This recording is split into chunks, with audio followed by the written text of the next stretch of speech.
এই দাঁড়ান।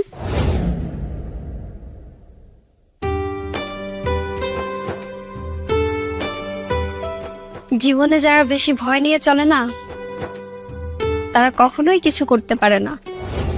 মানে? মানে আবার কি? আপনার মনে যেটা আছে সেটা সরাসরি বলছেন না কেন?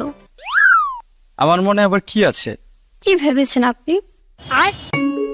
আমি কিছু বুঝি না? আমরা মেয়েরা তাকিয়ে থাকি সোজা, কিন্তু ডানে বামে কোথায় কি হচ্ছে সবকিছু দেখতে পারি। বুঝতে পেরেছেন? জি, বুঝলাম। শুধু বুঝলে তো হবে না, যেটা বলতে চান আপনি বলতে পারেন, আমি মাইন্ড করব না।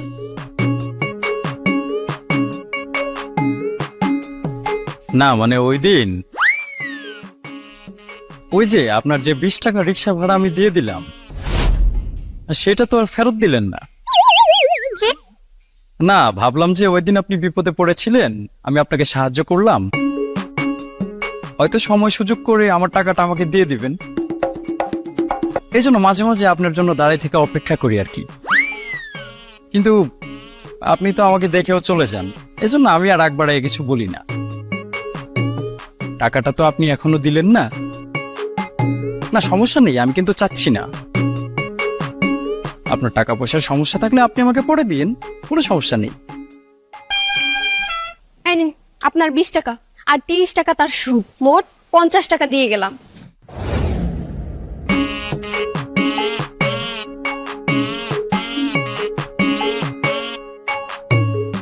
আরে আমি সুদ খাই না তো, বাকিটা নিয়ে যান।